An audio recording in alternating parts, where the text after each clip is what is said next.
അവനെപ്പോലെ ആവുവാൻ. അതുകൊണ്ടാണ് ഞാൻ പറഞ്ഞത്, എൻ്റെ ടാർഗറ്റ്, എൻ്റെ ലക്ഷ്യം, ഞാൻ ചെന്നെത്തേണ്ടതായ എൻ്റെ ആ ലക്ഷ്യം എന്ന് പറയുന്നത് അത് യേശുവാണ്. യേശുവിനെ പോലെയാകാണ്. അതാണ് എബ്രായ ലേഖനം 12-ാം അധ്യായത്തിൽ അതിൻ്റെ 10-ാമത്തെ വാക്യത്തിൽ നമ്മൾ കാണുന്ന ഒരു കാര്യമുണ്ട്. 12-ാം അധ്യായത്തിൽ നമ്മൾ വായിച്ച ഭാഗത്തിന് തന്നെ 10-ാമത്തെ വാക്യത്തിൽ, 10-ാമത്തെ വാക്യം, അവർ ശിക്ഷിച്ചത് കുറെ കാലത്തേക്ക് തങ്ങൾക്ക് ബോധിച്ച പ്രകാരവും അവനോ നാം അവൻ്റെ വിശുദ്ധി പ്രാപിക്കേണ്ടതിന് നമ്മുടെ ഗുണത്തിനുമായിട്ടാണ് ശിക്ഷിച്ചത്. നോക്കുക, എന്തിനു വേണ്ടിയാണ് ദൈവം എന്നെ ശിക്ഷിക്കുന്നത്? എന്തിനു വേണ്ടിയാണ് ദൈവം എന്നെ ഈ ഭൂമിയിൽ ജീവിപ്പിക്കുന്നത്? ആത്യന്തികമായി എന്നെക്കുറിച്ചുള്ള ദൈവത്തിൻ്റെ ഇഷ്ടം എന്താണ്? ഞാൻ അവൻ്റെ വിശുദ്ധി പ്രാപിക്കുക. അവനെ പോലെ ആവുക എന്ന് പറഞ്ഞു കഴിഞ്ഞാൽ അവൻ്റെ വിശുദ്ധിയിൽ പോവുക എന്നുള്ളതാണ്, അല്ലെങ്കിൽ അവൻ്റെ ക്യാരക്ടർ.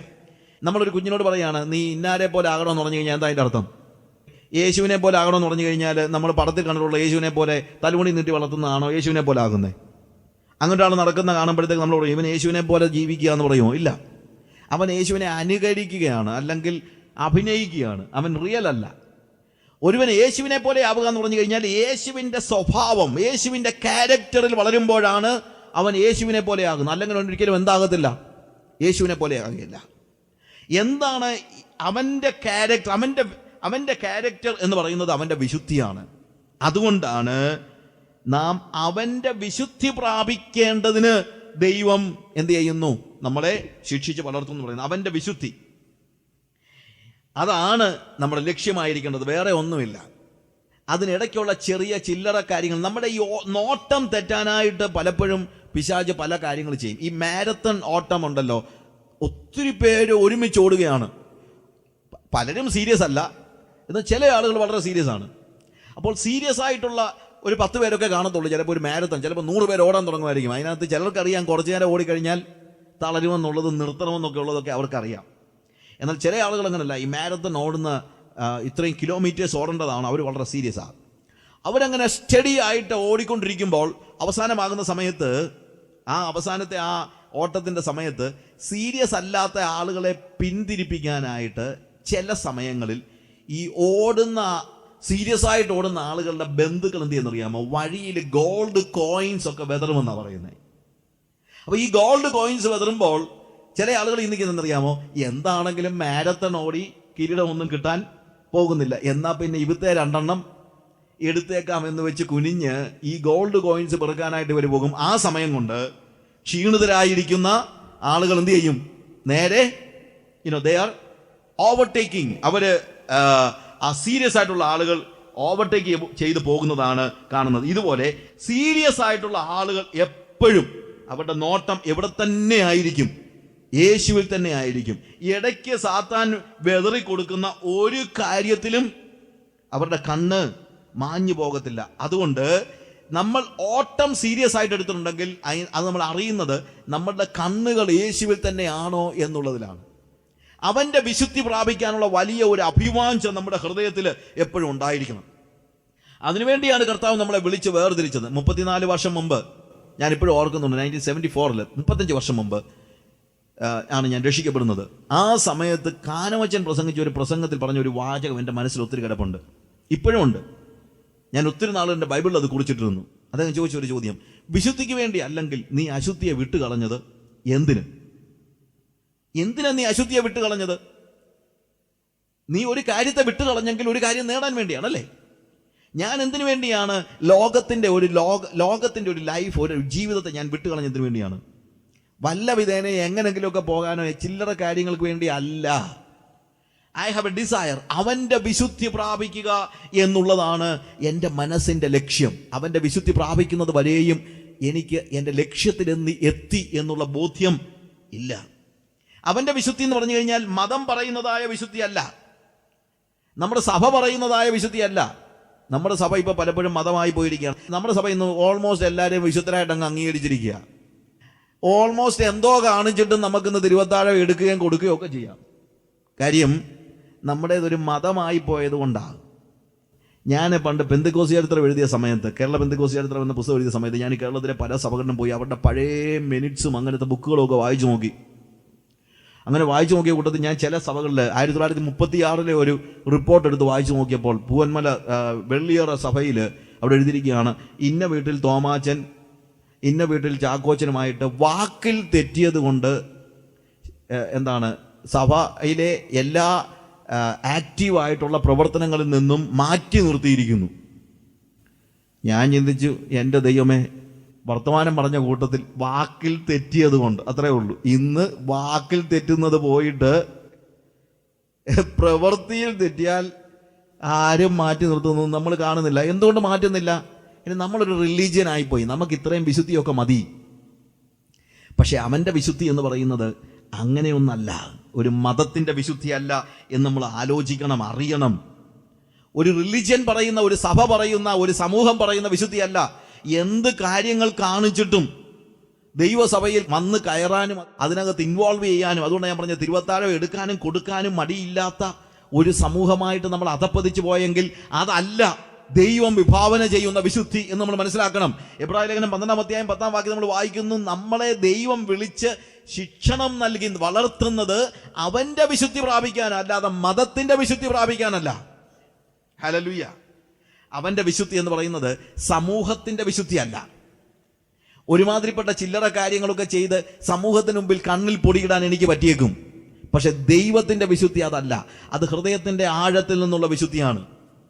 അപ്പോൾ എൻ്റെ സമൂഹം പറയുന്ന വിശുദ്ധി കൊണ്ട് എനിക്ക് എവിടെ ചെല്ലാൻ പറ്റത്തില്ല, കർത്താവിൻ്റെ അടുത്ത് ചെല്ലാൻ പറ്റത്തില്ല. പക്ഷെ കർത്താവ് എന്നെ വിളിച്ചത് അവൻ്റെ വിശുദ്ധിക്ക് വേണ്ടിയാണ്.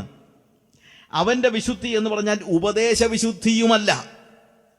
ഉപദേശ വിശുദ്ധി ആവശ്യമാണില്ലെന്ന് ഞാൻ പറയുന്നില്ല.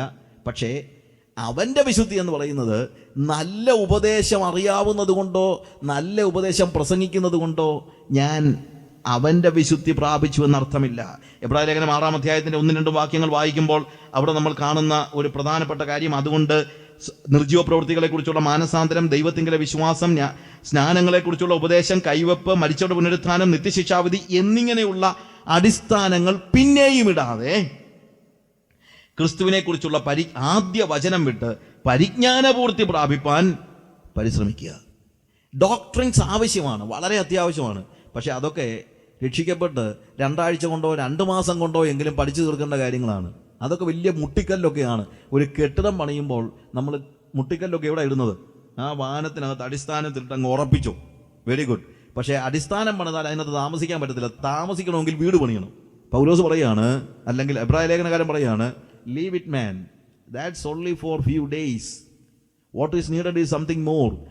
നിങ്ങൾ ക്രിസ്തുവിനെ കുറിച്ചുള്ള ആദ്യ വചനം കളഞ്ഞേച്ചല്ല, അതിനെ നിലനിർത്തി, അത് താഴെ കിടന്നുണ്ട്. പക്ഷേ അവനെയുള്ള പരിജ്ഞാനത്തിൽ അവനെ അറിയാൻ പരിശ്രമിക്കുക എന്നാണ് പറയുന്നത്. അവനെ അറിയുക. അതിനു പകരം ക്രിസ്തുവിനെ കുറിച്ചുള്ള ആദ്യ വചനം വിട്ടിട്ട് അവനെ തന്നെ അറിയാനായിട്ട് പരിശ്രമിക്കണം. അവൻ്റെ വിശുദ്ധി എന്ന് പറഞ്ഞു കഴിഞ്ഞാൽ ഡോക്ട്രിനൽ ആയിട്ടുള്ള ഹോളിനെസ് അല്ല, അതിനപ്പുറത്ത് അവനെ അറിയുന്നതാണ്. ക്രിസ്തുവേശുവിൻ്റെ പരിജ്ഞാനത്തിൻ്റെ ശ്രേഷ്ഠത നമ്മൾ അറിയണം. ദൈവത്തിൻ്റെ വിശുദ്ധി അവൻ്റെ ക്യാരക്ടറാണ്, അവൻ്റെ സ്വഭാവമാണ്.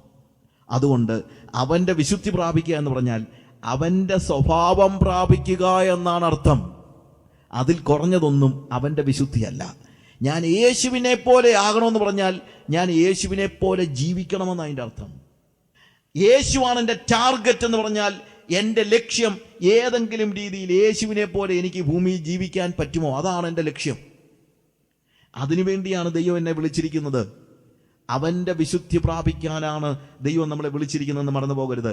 നമുക്കൊരു ഓട്ടമുണ്ട്, ആ ഓട്ടത്തിൽ നമുക്കൊരു ലക്ഷ്യമുണ്ട്. എന്താണ് ലക്ഷ്യം? യേശുവാണ് ലക്ഷ്യം. ഇന്ന് ഞാൻ എൻ്റെ വാക്കുകളെ അവസാനിപ്പിക്കുമ്പോൾ ഞാൻ പറയട്ടെ, പ്രിയമുള്ളവരെ, അവൻ്റെ വിശുദ്ധി പ്രാപിക്കാനുള്ള അഭിവാഞ്ചയോടെ വേണം നമ്മൾ ജീവിതത്തിൽ മുന്നേറുവാൻ. നമുക്കൊരു ഓട്ടമുണ്ട്, നമുക്കൊരു ലക്ഷ്യമുണ്ട്. നമ്മുടെ ലക്ഷ്യമെന്ന് പറയുന്നത് വിസയല്ല, നമ്മുടെ ലക്ഷ്യമെന്ന് പറയുന്നത് അമേരിക്കയിൽ പോവുകയല്ല, നമ്മുടെ ലക്ഷ്യമെന്ന് പറയുന്നത് കുറച്ച് പൈസ ഉണ്ടാക്കുകയല്ല, നമ്മുടെ ലക്ഷ്യമെന്ന് പറയുന്നത് ഒരു കാറ് വാങ്ങിക്കുകയല്ല, നമ്മുടെ ലക്ഷ്യമെന്ന് പറയുന്നത് പിള്ളേരെയെല്ലാം എഞ്ചിനീയർമാരാക്കുകയും പെമ്മക്കളെയെല്ലാം നേഴ്സുമാരാക്കുകയും എന്നുള്ളതല്ല നമ്മുടെ ലക്ഷ്യം. നമ്മുടെ ലക്ഷ്യം എന്താണെന്ന് ചോദിച്ചാൽ യേശുവിനെ പോലെയാവുക എന്നുള്ളതാണ്. അതുകൊണ്ട് fix your eyes on Jesus, the author and finisher of your faith. നിങ്ങളുടെ വിശ്വാസത്തിൻ്റെ നായകനും പൂർത്തിവരുത്തുവാനായി യേശുവിനെ നോക്കുക. നമുക്ക് നമ്മുടെ കണ്ണുകളെ അടയ്ക്കാം. ഒരോട്ടമുണ്ട്, ഒരു പോരാട്ടമുണ്ട്, ഒരു ശത്രുവുണ്ട്. ജീവിതത്തെ സീരിയസ് ആയിട്ട് എടുക്കണം. ക്രിസ്തീയ ജീവിതത്തെ നിങ്ങൾ കളിയായിട്ട് എടുക്കരുത്. ലോത്ത് തൻ്റെ മരുമക്കളാകാൻ പോകുന്ന ആളുകളുടെ അടുത്ത് ചെന്ന് ആത്മീയം പറഞ്ഞപ്പോൾ അവർക്ക് കളി പറയുന്നതായിട്ട് തോന്നി എന്നാണ് പറഞ്ഞത്. പ്രിയമുള്ളവരെ, ഇത് കളിയല്ല, ഇത് കാര്യമാണ്. ഇതൊരു ജീവൻ മരണ പോരാട്ടമാണ്. ഇതിനു വേണ്ടിയാണ് നമ്മളെ ഭൂമിയിലാക്കിയിരിക്കുന്നത്. ലോകത്തിലെ നിങ്ങളുടെ കുഞ്ഞുങ്ങളുടെ വിദ്യാഭ്യാസത്തെക്കാൾ വലുതിതാണ്. നിങ്ങൾ പണം ഉണ്ടാക്കുന്നതിനേക്കാൾ വലുതിതാണ്. നിങ്ങൾക്കൊരു വീട് പണിയുന്നതിനേക്കാൾ വലുതിതാണ്. നമുക്കൊരു ലക്ഷ്യമുണ്ട്. ആ ലക്ഷ്യത്തിലേക്ക് വേണം നമ്മൾ ഓടാൻ. ലക്ഷ്യമില്ലാതെ ഓടുന്നവരായിരിക്കാൻ പാടില്ല. എന്താണ് നമ്മുടെ ലക്ഷ്യം? യേശുവാണ് നമ്മുടെ ലക്ഷ്യം. നമ്മുടെ കണ്ണുകൾ യേശുവിൽ മാത്രം. അവൻ്റെ വിശുദ്ധി പ്രാപിക്കുവാനുള്ള വലിയ ഒരു അഭിവാഞ്ചയോടുകൂടെയുള്ള ഒരു ഓട്ടം. ദൈവമായ കർത്താവ് നിങ്ങളെ അതിനുവേണ്ടി സഹായിക്കുമാറാകട്ടെ.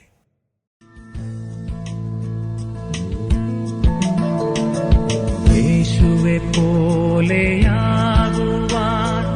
യേശുവിൻ വാക്കു കാക്കുവാൻ, യേശുവെ നോക്കി ജീവിപ്പാൻ ഇവയെ കാക്ഷിക്കുന്നു ഞാൻ.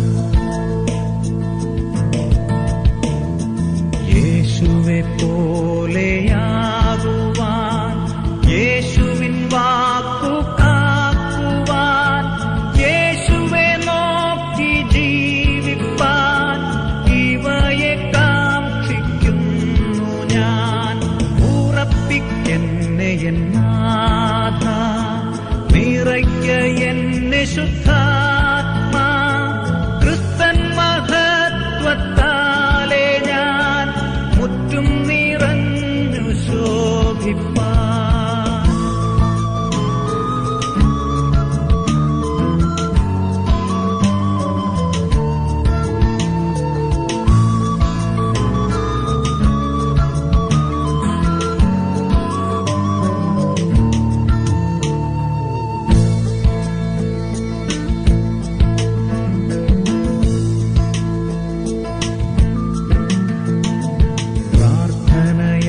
പ്രാർത്ഥനയാലെപ്പോഴും ഞാൻ ജാഗരിച്ചു പോരാടുവാൻ നിന്റെ സഹായം നൽകുക എന്റെ മഹാപുരോഹിത.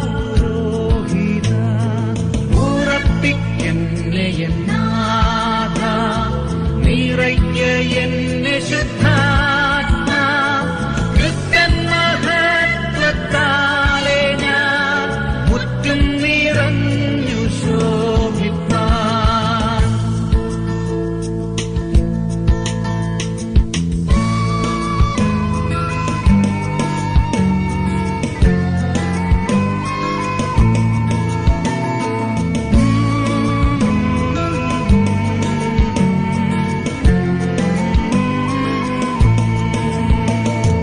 അഷ്ടതയിലും പാടുവാൻ, അഷ്ടമതിൽ കൊണ്ടാടുവാൻ ശക്തിയരുൾഗനാഥനെ ഭക്തിയിൽ പൂർണ്ണനാക്കുവേ. ഉറപ്പിക്കെന്നെ എന്നാഥ, നിറയ്ക്ക എന്നെ ശുദ്ധാത്മാ, ക്രിസ്തൻ മഹത്വത്താലെ ഞാൻ മുറ്റും നിറഞ്ഞു ശോഭിപ്പാൻ.